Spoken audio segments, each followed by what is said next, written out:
Finally, the review of the AKASO Snap X. This has taken me a couple of weeks to put together for various reasons. What you're going to see is I've put together a review, and it's basically in 3 different segments, and it was done over a number of weeks. As I got more used to the camera, as I saw the potential and the pros and cons of it, the first segment that you'll see is where I talk about an issue that I had initially, which was that the camera wouldn't go from portrait to landscape mode. So you can hold this camera either as if you were doing Instagram reels, or you can hold it as if you are doing more videos for the likes of Facebook, for LinkedIn, etc. And it wasn't switching properly. So what was happening was I would have it in the landscape mode and it would still look in portrait, but it looked a bit off. And you'll see me explaining that in one part of the video. Now that was an easy enough fix. AKASO said to me that sometimes you just need to give it a moment before you start recording for the gyroscope to automatically calibrate itself. Now I should say that this video is not sponsored by AKASO. They haven't told me what to say. It's all my own opinions of the camera. So generally what you'll see is that the camera's, I've come to like the camera a lot, and I've come to carry it around more, should I say, than my DJI Pocket 3, which is something. But having said that, we have to remember this is a low budget camera. I mean, it's under $200. Sometimes you'll see the sound isn't as great as it could be. The picture quality is okay, but sometimes the color just doesn't get the color as easily as, for example, the DJI. But of course we have to remember the DJI is over 500 euros and this camera is under 200 euros. Sound isolation is not great, in the sense that if it's very noisy, and you'll see this in the various segments of the videos, that in some places where I'm just walking, there's nobody around, there's no traffic, it's very good. In other places it's actually quite loud, the background noise. What else will you see? You'll see one clip where I actually say, and I'm back, and that is because I had done a recording and the battery ran out. And what I didn't realise was that when the battery runs out, it actually doesn't have any of the recordings saved. So, not a fault of the camera, my fault. I didn't actually have the camera charged, so I can't blame the camera for that. But overall, my experience has been quite good as I got used to it. Again, the danger is that we compare a camera like this to more expensive cameras. I mean, when you see the camera, it's like the Insta360 Go or the Go 2 that has a little case. I'm going to let you watch the video. It's probably about over 10 minutes long at this stage, or a little bit more, and I want you to come back to I'll come back to you at the end, and I want to get your feedback on it. Now, technically I've turned the camera, so technically, or in theory, this should actually be now in landscape mode. Now I had a couple of problems with that, and the tech support did say to me that you have to just give it a second for the gyroscope to know that it's actually in landscape mode. It's not as quick to detect it sometimes. So we'll see how that goes. I'm just going to do a pan around here, and you can see this lovely place called the pier, and you should be able to see out there a boat just going on its merry way, a fisherman's boat.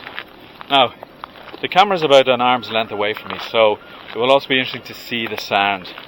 And the only thing I'll be fixing on the video, or that I have fixed, is just if there's any orientation problems. But sound, etc., I've done nothing with that. I'm not going to touch it. Everything has been exported out from the camera using the camera software. As I said, this is probably one of the slowest parts of the process. Quick little change here, just putting on my raincoat because it starts to drizzle, that horrible drizzly rain that we get in Ireland.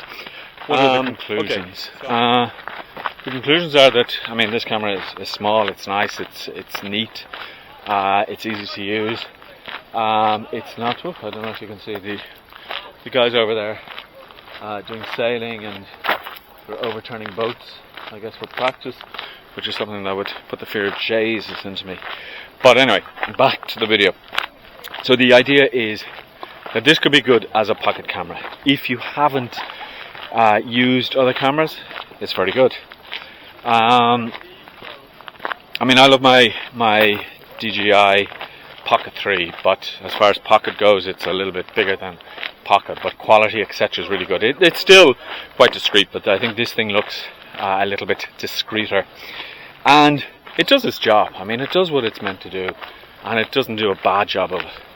So for starting off for content creation, for doing B-roll, I think this would be a good choice,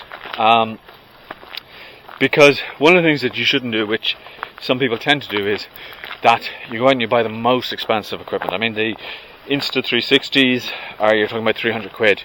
The DJIs, you're talking about 500 or 600 quid. So if you go out and you buy one of those and then things don't work out, it's a chunk of change that you've invested. But I'm interested to know your thoughts, your questions, and I will answer them. And if you are from AKASO, well, hopefully you enjoyed this video. As I said, it's completely not influenced by them. It's not in any way sponsored by them. They didn't ask me to say anything. And it's just my honest opinion. And I'm back. I'm actually walking down a different street. Look at that for time travel. So yeah, that was my fault. The battery actually ran out as I was recording the video. So what I'm doing here, this is a very quiet street. There's good lighting. Let's see how this video comes out, because this is one of the things I've noticed. The video quality, it can be quite dark until it kind of like the sensor actually senses the surroundings and brightens it up a little bit. I'll be honest, I've been using this camera quite a lot because it's small and compact and you can really just stick it in your pocket. I mean, I'm a huge fan of DJI type products, and I do have a number of them, but the DJI is, I mean, it's apples and oranges. We can't compare because it's just not possible.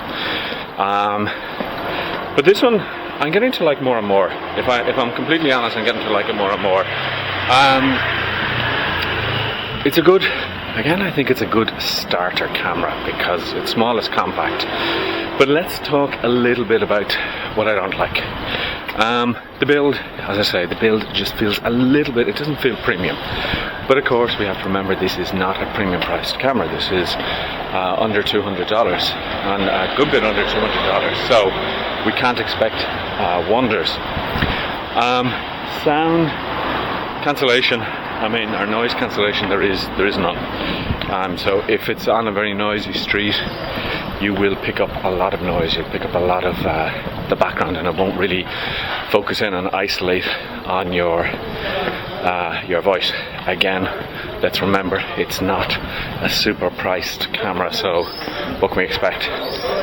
Color, I mean, the color is fine, but as I said, maybe a tip is to turn on the camera, start recording, let it get its color bearings, so to speak, and then from there you can start recording and the color will be better, because looking back at some of the videos that I put up, the color was really, really dark.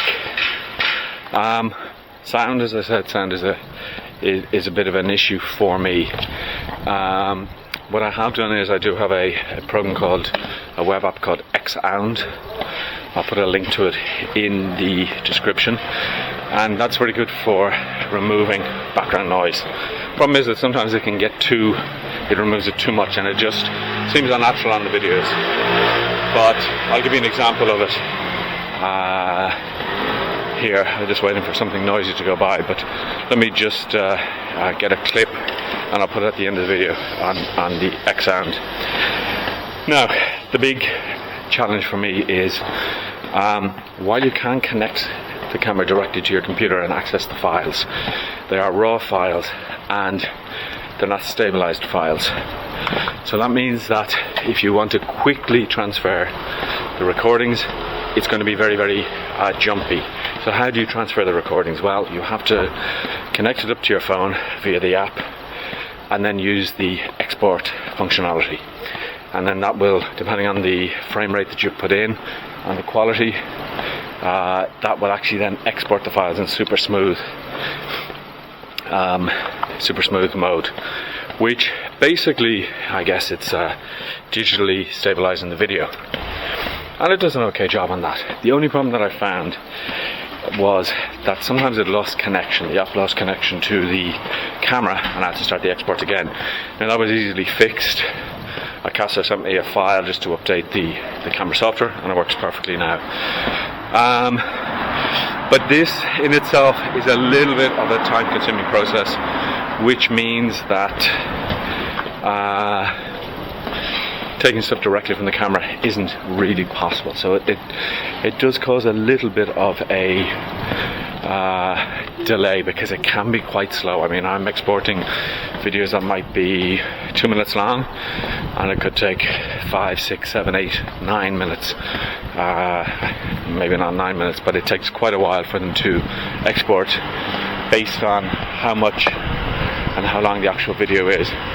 So that's a little minus, but again, I mean, you can't, the DJI, you can pull it straight off the camera because it has built-in stabilization. I'm talking about the Pocket 3. So conclusions. I'm using this quite a lot.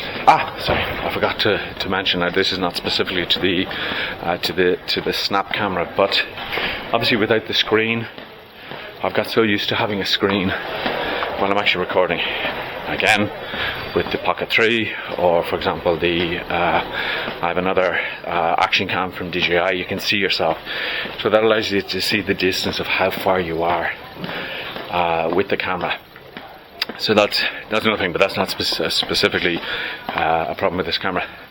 One thing I do like is that there is more or less unlimited recording time on a camera, in the sense that one of the original cameras that I had of this size was the Insta360 Go, and the problem with that was that you only had a 1 minute window of recording, which at the time when that was brought out, it was just for snapping bits of life, but as a blogging camera, it wasn't really ideal.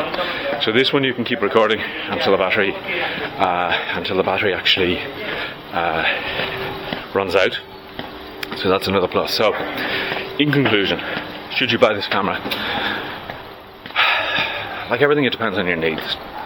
I mean, if you want a small little camera for just carrying around in your pocket, taking it out, not being overly obtrusive in the sense that people see that you're filming, that you're walking around with the camera, etc., then I think it's ideal.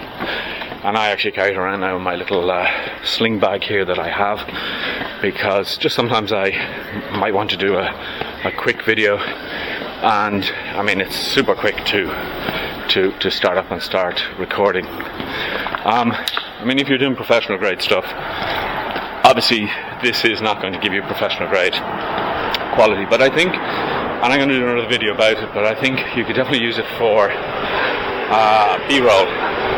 If you just wanted to record B-roll. I want to do another video as well with the accessories, because I didn't talk about the accessories, and there's one I want to try out. I'll start doing a little bit of recording of that over the next couple of days. But overall, should you buy it? I think, yeah, why not? If you want to just get into the whole blogging, vlogging, Instagramming type of lifestyle, I think it's ideal. I think it'll work really, really well. Like everything, I mean, there's no point in going out and buying professional equipment until you actually really, really need it. I think the great thing about it is as well that people walk by and they don't know whether it's a mobile phone or what I'm doing with it. A very small thing that I think is important is, in all of these recordings I've actually been using the case that comes with the camera, and the reason for that is that it's really handy just to hold, because you can take the camera out of the case when you're going to use it without accessories or just to hold in your hand, but I find the case to be really comfortable and useful to use. So any questions, let me know. As I said, this is an honest, there's no fancy editing on these videos. I just like to tell it as it is. Not being sponsored, not being paid by AKASO to do this. And if you have any questions, let me know, and of course I will answer them, and I will create follow-up videos. Have a great one. If you enjoyed the video, use the links in the description. Make sure that you like, make sure that you follow, make sure that you share, all of those great things that the really big YouTubers ask you to do. So that's the video review. What did you think? What questions do you have? Now, one of the things that I haven't shown you is the accessories. The accessories overall feel a little bit plasticky. I haven't used them. I've mainly used just the actual case to carry around. So let's talk about my overall thoughts on the camera. A good camera to have in your pocket just when you want to vlog about something. Very good compared to, and I'm comparing it to the original Insta360 Go. You can record as much as you want depending on how much space you have in the actual memory. The only thing I don't really like is when you want to download the footage, even though you can connect it and directly access it like a memory card, the problem is that it's not stabilized. The stabilization is done when you export. So the 8-minute segment that I have could have taken 15 minutes maybe to export. I mean, again, it all depends. It's price versus features. For me, I mean, looking back at the content that I've put up over the last couple of weeks on one of my TikToks, you can see the quality difference between the DJI and this camera, but you can also see the price difference.